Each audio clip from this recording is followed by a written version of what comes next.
Jabatan Kebudayaan dan Kesinan Negara JKKN bertanggungjawab menyebarkan maklumat seni budaya kepada orang awam dalam dan luar negara. Dan pada program Minggu Budaya Malaysia di Paris ini, sekali lagi JKKN telah berjaya menjalankan tanggungjawab mereka dengan jayanya. Ini terbukti apabila mereka telah mengadakan sidang media dan pratonton tarian-tarian yang akan dipersembahkan di Paris nanti.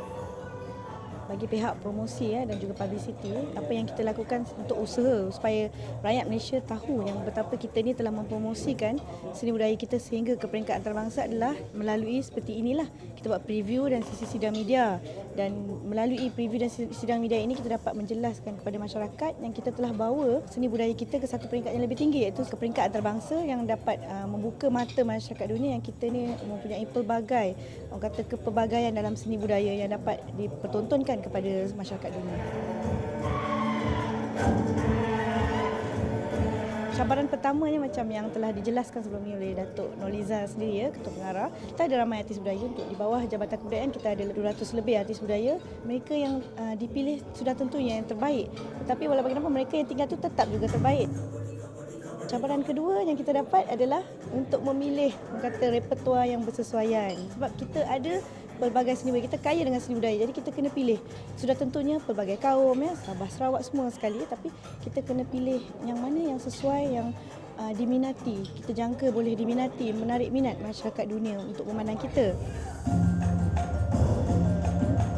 Cabaran ketiga sudah tentunya datangnya daripada mereka sendirilah, di mana artis budaya kita sendiri telah berlatih bersungguh-sungguh, para koreografer kita telah mengajar, memberi tunjuk ajar. Jadi itu semua orang kata memakan masa yang bukan sedikit. Ia menuntut pengorbanan, menuntut tenaga fizikal dan mental yang kuat untuk menjayakan sesuatu persembahan yang besar sebegini. Dan sudah tentunya ini bukan sesuatu yang mudah. Sudah tentu mereka berminat sebab mereka semuanya telah, orang kata, begitu terlatih dalam bidang seni budaya. Bila mereka terpilih, itu adalah memberi satu, orang kata, maklumat yang baik, positif, yang mereka rasa bangga menjadi duta kecil Malaysia ke luar negara. Maklumat memang baiklah, semuanya positif belaka.